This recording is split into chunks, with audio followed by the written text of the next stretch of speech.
सबसे पहले आपको एक प्यारी सी नमस्कार। मैं बलवंत सारणे एक बार फिर स्वागत करता हूं आपका अपने चैनल साइंस गुरु बलवंत पे। और आज हम जो पढ़ने वाले हैं वो हैं साइंस के प्रीवियस ईयर क्वेश्चन। ठीक है ना। साइंस के प्रीवियस ईयर जो क्वेश्चन है उसके बारे में हम डिस्कस करेंगे भी किस जैसे सब इंस्पेक्टर के अंदर ये क्वेश्चन आया हुआ है उसी प्रकार सभी दो है HSSC के अंदर आए हुए क्वेश्चन है। ठीक है ना।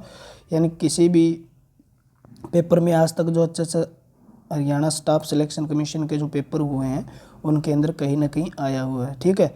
तो इससे आपको ये पता चलता है भी आपको किसी भी पेपर का एग्ज़ाम, आप किसी भी मतलब कम्पिटिटिव एग्ज़ाम को दे रहे हो ना, तो उससे पहले आपको ध्यान रखना चाहिए प्रीवियस ईयर क्वेश्चन थोड़े बहुत कर लेने चाहिए।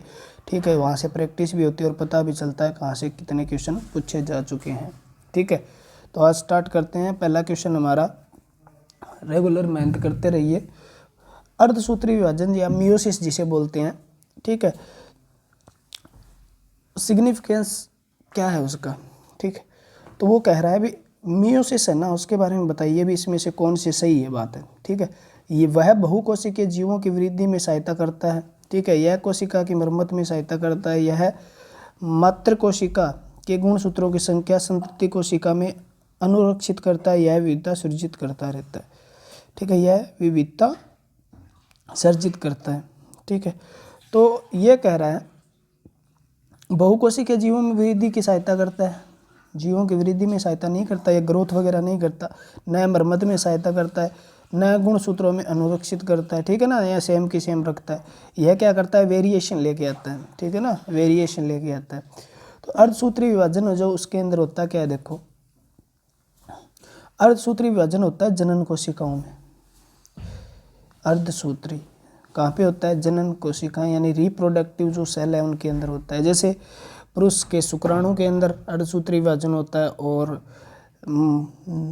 महिला के अंडाणु के अंदर अर्धसूत्री विभाजन होता है, जिसमें क्या रह जाते हैं, गुणसूत्रों की संख्या कितनी रह जाती है, अर्ध का मतलब आधी रह जाती है। ठीक है ना। यानी टोटल गुणसूत्र जो होते हैं 46 होते हैं, 23 मादा से मिलते हैं, 23 हमें नर से मिलते हैं। और संतान में कितने होते हैं, 46 गुणसूत्र होते हैं कोशिका में। यानी जब दोनों तरफ से 23 गुणसूत्र आएंगे तो इनके अंदर क्या आएंगे, अलग अलग प्रकार के जीन आएंगे, DNA आएंगे। तो वो क्या करेंगे, होने वाली संतान में वेरिएशन पैदा करेंगे यानी विविधता पैदा करेंगे। ठीक है। तो ये अर्धसूत्री विभाजन का एक बहुत अच्छा गुण है।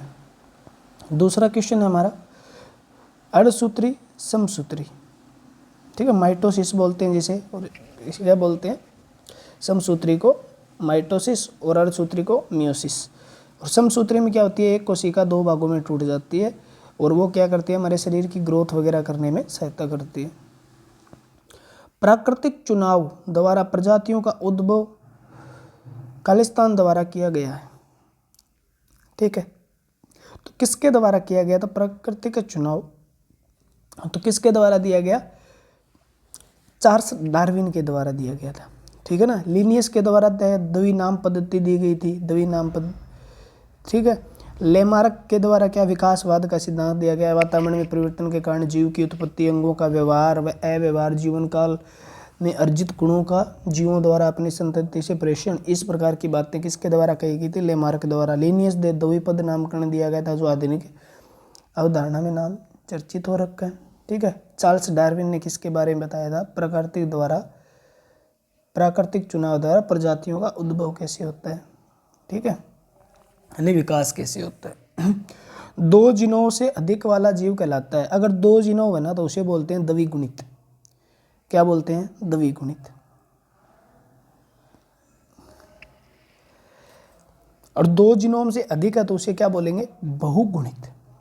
क्या बोलेंगे, बहुगुणित। ठीक है ना। दो से अधिक वाले को क्या बोलते हैं हम, बहुवचन सुना हुआ अपना, तो उसका मतलब बहुगुणित। ठीक है।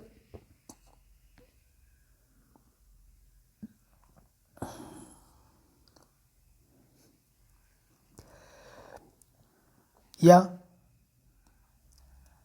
अर्धगुणित नहीं, बहुगुणित। द्विगुणित की केवल दो जीनोम जिसमें पाए जाते द्विगुणित, और जिसमें गुणसूत्र जोड़े में नहीं पाए जाते उसे अर्धगुणित भी बोल देते हैं। क्या बोल देते हैं, अर्धगुणित या अगुणित बोल देते हैं।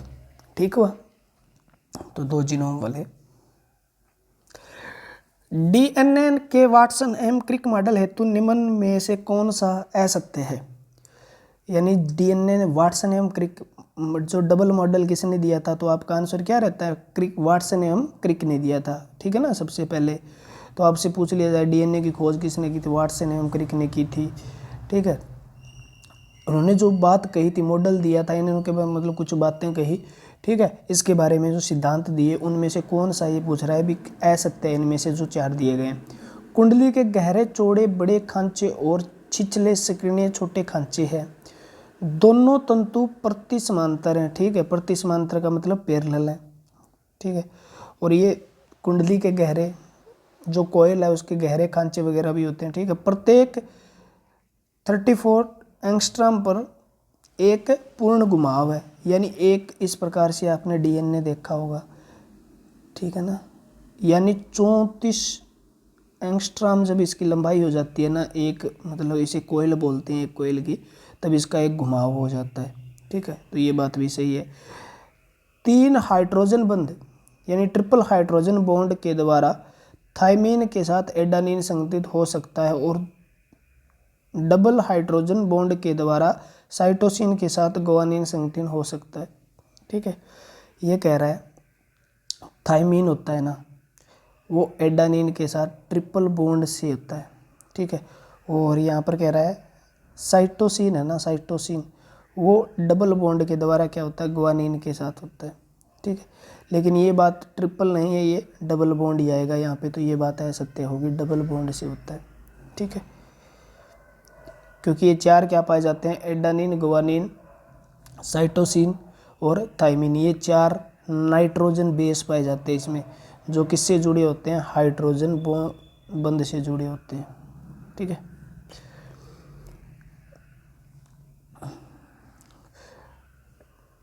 डिसिनेप्सिन या सहज आती है, गुणसूत्रों का वियुग्मन चरण में आरंभ होता है, ठीक है। तो वो किस में होता है, डिप्लोटीन प्रोफेज 1 की ये है, मतलब अर्धसूत्री विभाजन में। तो ये थोड़ा सा डीप क्वेश्चन है।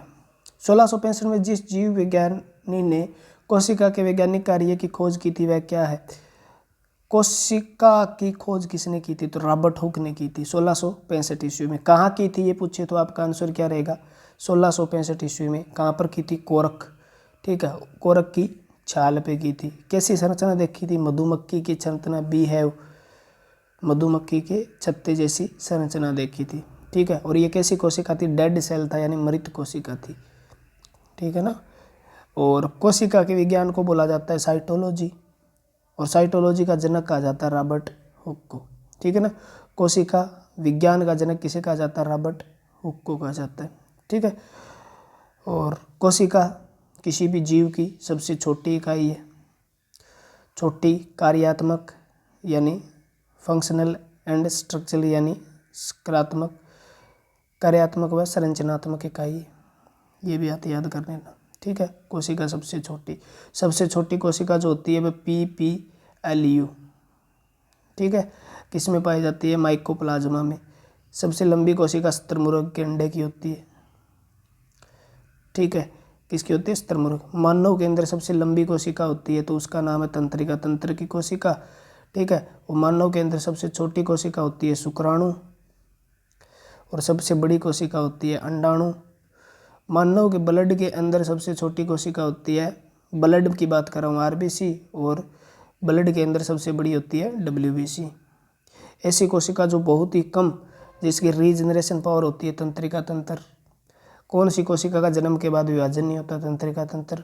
और सबसे ज़्यादा रीजनरेशन पावर होती है हेपेटोसाइट में, यानी लीवर की कोशिका में, ठीक है।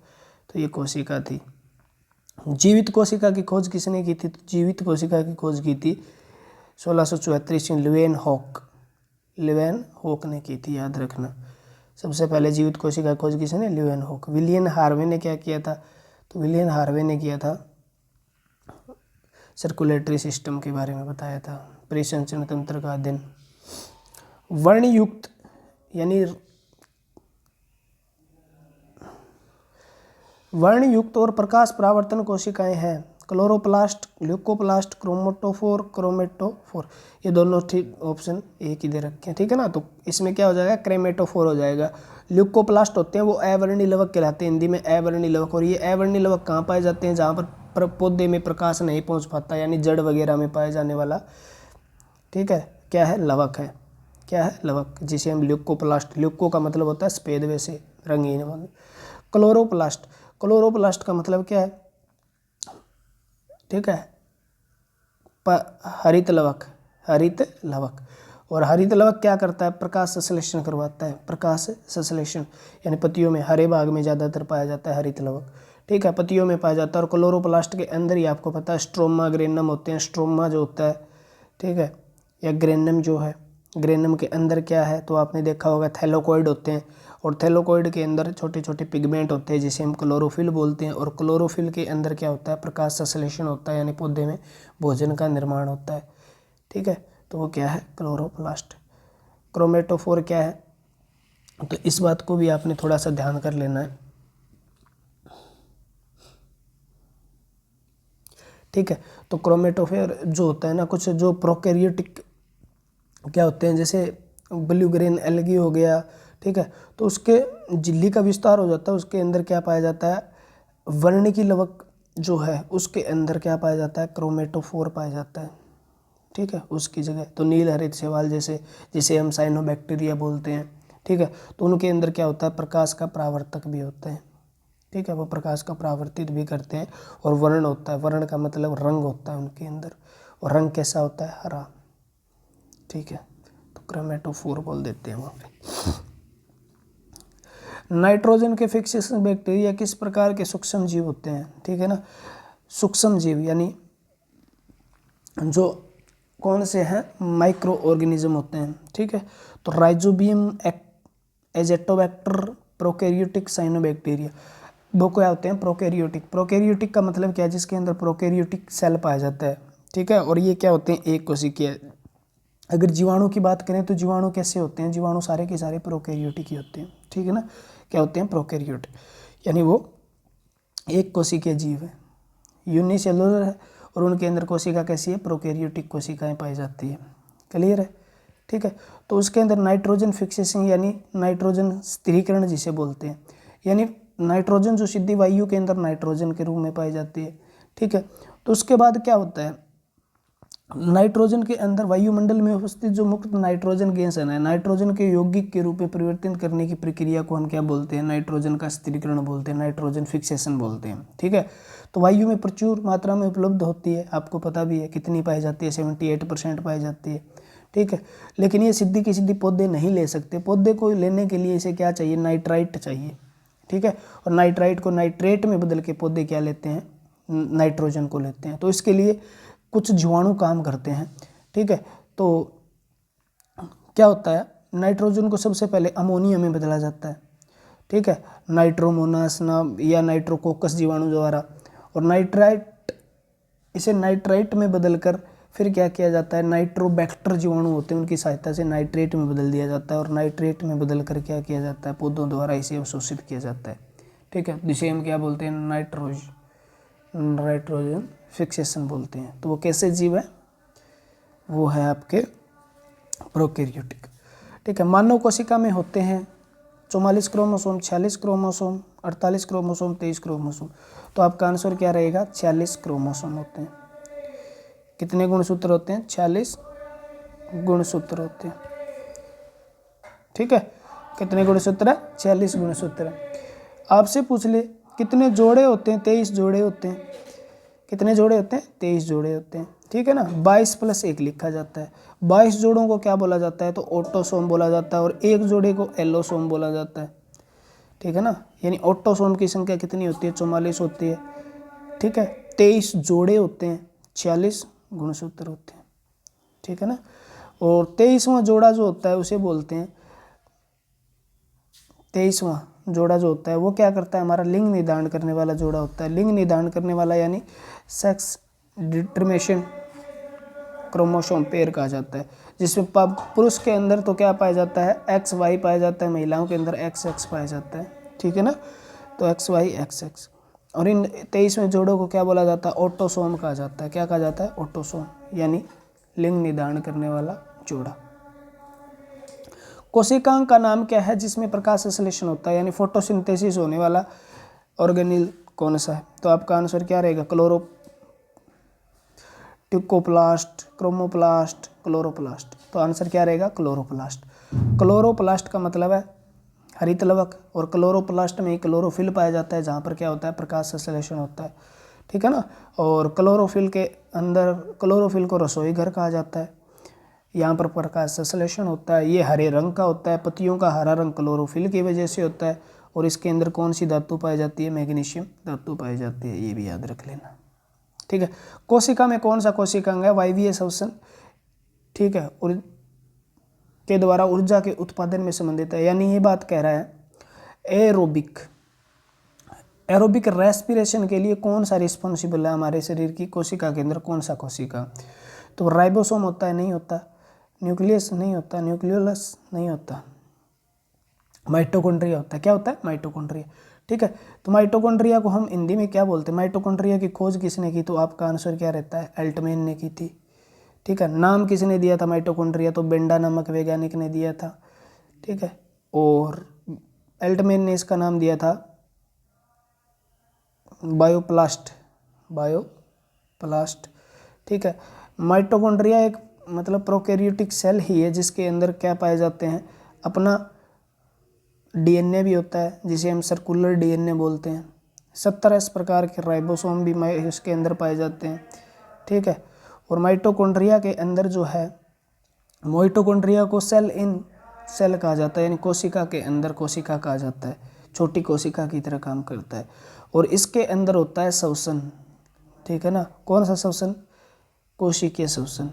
इसके अंदर क्रेब्स चक्र होता है, यानी जिससे हमें 36 एटीपी एनर्जी मिलती है, इसलिए इसे ऊर्जा गृह भी कहा जाता है। क्या कहा जाता है? ऊर्जा गृह। तो माइटोकॉन्ड्रिया के अंदर कोशिकीय श्वसन संपन्न होता है, इसलिए श्वसन गृह भी कहा जाता है। कोशिका का श्वसन गृह भी इसे कहा जाता है। ठीक है। तो वायवीय श्वसन कहाँ पर होता है? तो माइटोकॉन्ड्रिया में, जिससे हमें ऊर्जा मिलती है। कितनी ऊर्जा मिलती है? 36 एटीपी। और 2 एटीपी हमें ग्लाइकोलिसिस से मिलती है। टोटल कोशिका से 38 एटीपी ऊर्जा मिलती है। ठीक है। तो माइटोकॉन्ड्रिया के अंदर श्वसन संपन्न होता है। कोशिका में निम्न में से कौन सी पाचन थैली कहलाती है? पाचन थैली की बात करें तो पाचन थैली किसे कहा जाता है? राइबोसोम को कहा जाता है प्रोटीन की फैक्ट्री या प्रोटीन की थैली। ठीक है ना। माइटोकॉन्ड्रिया को ऊर्जा गृह कहा जाता है। क्या कहा जाता है? ऊर्जा गृह। गोल्जी गाय को ट्रैफिक पुलिस कहा जाता है। लाइसोसोम को पाचन थैली या आत्महत्या की थैली, सुसाइड बैग कहा जाता है। ठीक है। मानव शरीर के ऑटोसोम की संख्या कितनी होती है? तो मैंने पहले बताया था ऑटोसोम 44 यानी 22 जोड़े होते हैं। और एलोसोम कितने होता है? 1 जोड़ा, यानी 2 गुणसूत्र होते हैं। यानी संख्या पूछ रखी है, इसने जोड़े नहीं पूछे, तो संख्या 44 होगी किसकी? ऑटोसोम की। और संख्या अगर पूछे एलोसोम की तो आपका आंसर क्या रहेगा? एलोसोम की संख्या 2 होती है। ठीक है ना। 1 जोड़ा एलोसोम होता है। माइटोकॉन्ड्रिया का महत्वपूर्ण भूमिका निभाता है कोशिका श्वसन और ऊर्जा उत्पादन में। ठीक है ना। माइटोकॉन्ड्रिया किस में? कोशिका श्वसन में, सेलुलर रेस्पिरेशन में और ऊर्जा के उत्पादन में। थोड़ी देर पहले बताया था, इसलिए इसे ऊर्जा गृह भी कहा जाता है। क्लियर हुई बात? कोशिका विज्ञान का अध्ययन कहलाता है कोशिका विज्ञान को साइटोलॉजी बोलते हैं, याद रखना। और आजकल सेल बायोलॉजी भी कहा जाता है। ठीक है ना। साइटोलॉजी या सेल बायोलॉजी। इसका जनक किसे कहा जाता है? रॉबर्ट हुक को। कोशिका की खोज रॉबर्ट हुक ने की, इसलिए इसे जनक माना जाता है। कोशिका हमारे शरीर की कार्यात्मक व संरचनात्मक सबसे छोटी इकाई होती है। ठीक है। यानी कोई भी जीव है, जीव यानी लिविंग है, उसके अंदर क्या मिलेगी? हमें कोशिका मिलेगी। ठीक है। कोशिका 2 प्रकार की होती है जीवों के हिसाब से। प्रोकैरियोटिक होता है एक, और एक यूकैरियोटिक होता है। विकसित जीवों में यूकैरियोटिक पाई जाती है, अविकसित में प्रोकैरियोटिक। मोनेरा जगत किससे बना हुआ है? तो पूरा का पूरा प्रोकैरियोटिक से। जीवाणु किससे बने होते हैं? प्रोकैरियोटिक से बने होते हैं। ठीक है। तो कोशिका विज्ञान, कोशिका का अध्ययन होगा। ठीक है ना। त्वचा का विज्ञान क्या कहलाता है? डर्मेटोलॉजी। डर्मेटोलॉजी किसका अध्ययन है? स्टडी ऑफ स्किन है। अस्थि का अध्ययन है ओस्टियोलॉजी। ठीक है। अब बुर्द ये मुझे भी नहीं पता है क्या। पशु उत्तक तंत्र का एक भाग नहीं है, यानी एनिमल टिश्यू, ठीक है, सिस्टम में कौन सा नहीं है। उपकला एपिथेलियल है, मसल्स पेशीय है, सेवनी वेस्कुलर, तंत्रिका न्यूरल टिश्यू, ठीक है। तो हमारा आंसर क्या रहेगा, vascular. Vascular tissue animal tissue नहीं होता, वो क्या होता है, प्लांट टिश्यू होता है। कौन सा होता है, प्लांट टिश्यू, जिसको कॉम्प्लेक्स प्लांट टिश्यू है, यानी जटिल पादप उत्तक है। कौन से, वेस्कुलर, जिसके अंदर दो प्रकार के होते हैं, एक जिसे हम जाइलम बोलते हैं और एक क्या होता है जिसे हम फ्लोएम बोलते हैं। जाइलम फ्लोएम किस में आते हैं, वेस्कुलर टिश्यू में आते हैं, जो पादप है। तो जंतु के कौन से हो गए, उपकला, पेशी और तंत्रिका, तीनों जंतु के हैं और ये किस है, पादप का है। तो उत्तर हमारा क्या आ जाएगा, डी आ जाएगा। जंतु जगत का सबसे बड़ा समूह जिसमें कीड़े मकोड़े पाए जाते हैं, इंसेक्ट जो होते हैं वो किस में पाए जाते हैं, ठीक है। तो ये थोड़ा सा देखा होगा, एनालिडा, ठीक है, एस्क्लेमेंथिस, प्लेटीहेल्मिन्थस और ऑर्थोपोडा। तो सबसे बड़ा संघ माना जाता है ऑर्थोपोडा। ऑर्थोपोडा के अंदर सब आते हैं, कीड़े मकोड़े जितने भी है, ठीक है। तो हमने जैसे भी मतलब एच व्हाइटेकर साहब थे, उन्होंने 1900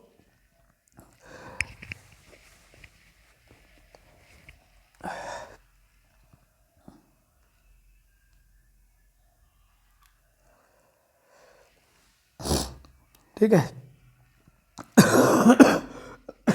में क्या है, 5 जगत 5 किंगडम, ठीक है, पद्धति जो थी वो दी थी। तो उसके अंदर क्या किया था, मोनेरा प्रोटिस्टा और उसके बाद प्लांटी फंजाई और एनामेलिया 5 जगत में बांटा था। उसके बाद एनामेलिया जगत को भी आगे अलग अलग भागों में बांटा जा सकता है। मतलब आपने देखा होगा इनको आगे क्या दे दिया, 12 भागों में, अलग अलग भागों में बांटा गया। उसमें से देखे संघ पोरीफेरा हो गया, सेलेंट्रेंटा हो गया, संघ टोनीफोरा हो गया, संघ प्लेटीहेल्मिन्थिस हो गया, संघ निमोटोड हो गया, संघ एनालिडा हो गया, संघ ऑर्थोपोडा हो गया, संघ मोलस्का हो गया, संघ एकाइनोमेटा हो गया, संघ हेमिकोर्डेटा हो गया, संघ कोर्डेटा और प्रोटोकोर्डेटा। तो ये हमारे आगे 12 उप वर्ग हो गए, ठीक है ना। उसके अंदर सबसे बड़ा क्या है, ऑर्थोपोडा है, जिसके अंदर मतलब कीड़े मकोड़े आते हैं, जैसे मक्खी मच्छर ये आते हैं। तो याद कर लेना। पादप कोशिका का वह कोशिका झिल्ली और एक कोशिका से घिरी होती है। पादप कोशिका के अंदर बाहर 2 परत पाई जाती है, यानी ये लेयर आउटर लेयर होती है, इसे हम सेल वॉल बोलते हैं, कोशिका भित्ति बोलते हैं, और नीचे वाले को सेल मेम्ब्रेन यानी झिल्ली बोलते हैं।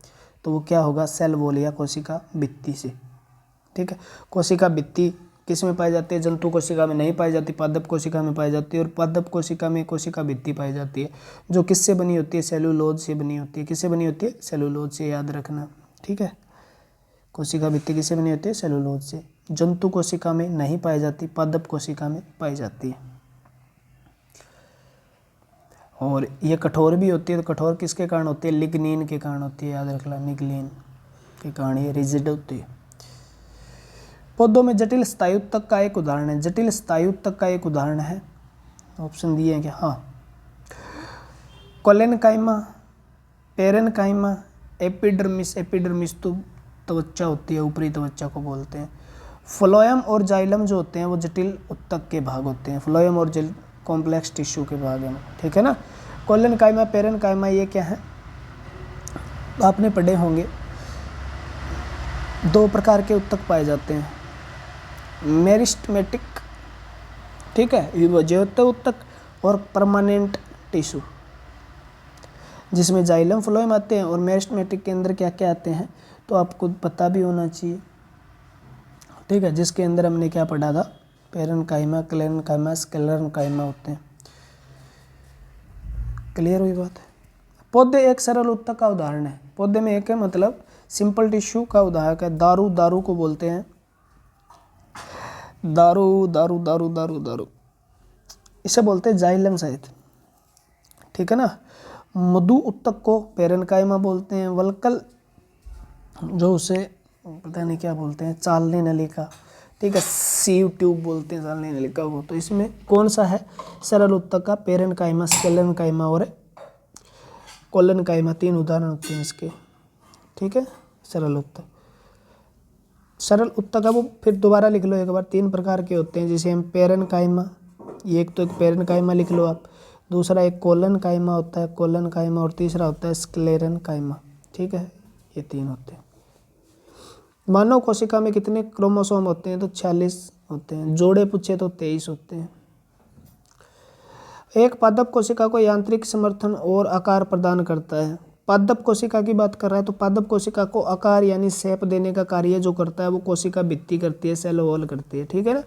जंतु कोशिका को झिल्ली करती है। कोशिका का शक्ति गृह यानी पावर हाउस किसे कहा जाता है? तो माइटोकॉन्ड्रिया को कहा जाता है। और क्यों कहा जाता है? क्योंकि ये हमें 36 एटीपी एनर्जी देती है और ऊर्जा देने के लिए इसे ऊर्जा गृह कहा जाता है। ठीक है। एटीपी का पूरा नाम क्या है? एटीपी होती है, ए का मतलब एडिनोसिन और टी का मतलब ट्राई यानी 3 और पी का मतलब फॉस्फेट। ठीक है ना, फॉस्फेट यानी एडिनोसिन ट्राई फॉस्फेट, 3 फॉस्फेट है इसमें। तो एटीपी का फुल फॉर्म क्या है? Adenosine try phosphate. ठीक है ना। और अगर आपसे पूछे एडीपी का नाम, एडीपी होता है तो वो क्या है? एडिनोसिन डाइफॉस्फेट होता है। और ये एटीपी का फुल फॉर्म। निम्नलिखित कोशिका की कौन सी अंगिका को कोशिका का पावर हाउस कहा जाता है? अंगिका मतलब ऑर्गेनेल या कोशिकाओं को पावर हाउस कहा जाता है तो माइटोकॉन्ड्रिया को। राइबोसोम को प्रोटीन की फैक्ट्री कहा जाता है। केंद्रक को मस्तिष्क कहा जाता है। ठीक है ना। केंद्रक को क्या कहा जाता है? मस्तिष्क। गोल्जी काय को ट्रैफिक पुलिस कहा जाता है। तो केंद्रक जो है उसे न्यूक्लियस बोलते हैं और इसकी केंद्रक खोज रॉबर्ट ब्राउन ने की थी।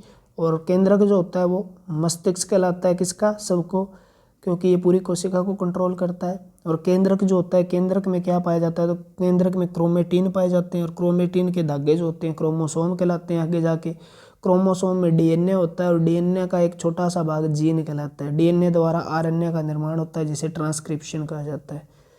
ठीक है ना, ये बात भी याद रखना। डीएनए से आरएनए का निर्माण क्या कहलाता है? ट्रांसक्रिप्शन। और आरएनए से डीएनए का निर्माण रिवर्स ट्रांसक्रिप्शन। और आरएनए द्वारा प्रोटीन का निर्माण ट्रांसलेशन कहलाता है। ठीक है ना। तो केंद्रक की खोज किसने की थी? रॉबर्ट ब्राउन ने। तो पावर हाउस किसे कहा जाता है? माइटोकॉन्ड्रिया।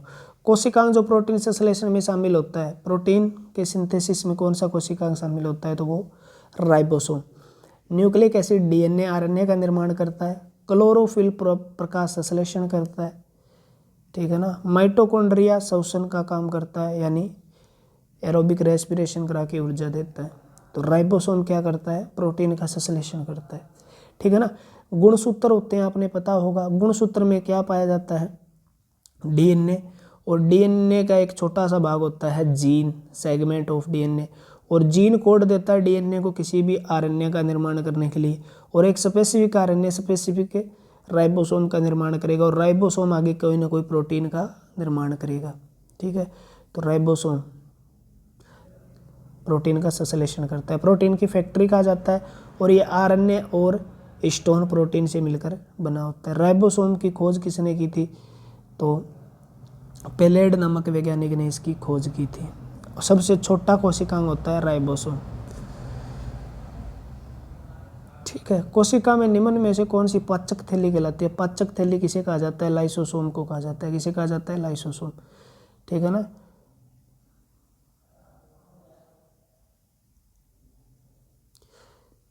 तो ये हमारे क्वेश्चन थे जो आए हुए थे। लाइसोसोम को क्या कहा जाता है? आत्महत्या की थैली भी कहा जाता है। क्यों कहा जाता है? क्योंकि इसमें हाइड्रोलाइटिक एंजाइम पाया जाता है। हाइड्रोलाइटिक मतलब हाइड्रो का मतलब जल, लाइटिक मतलब तोड़ने वाला। ठीक है ना। तो लाइसोसोम करता क्या है? तो किसी भी मतलब बाहर से कोई भी पैथोजन आता है यानी जो बाहर से रोग फैलाने वाला कारक आता है जो कोशिका लिए हानिकारक है, तो ये लाइसोसोम क्या करता है? हाइड्रोलाइटिक एंजाइम द्वारा उसका क्या कर देता है? विखंडन कर देता है। ठीक है। तो विखंडन कर देता है, इसलिए आत्महत्या की इसे थैली भी कहा जाता है। एटम बम भी इसे कहा जाता है, एटम बम कहा जाता है। और लाइसोसोम जो होता है ना, लाइसोसोम, ठीक है ना, लाइसोसोम की खोज की थी डी डुबे ने।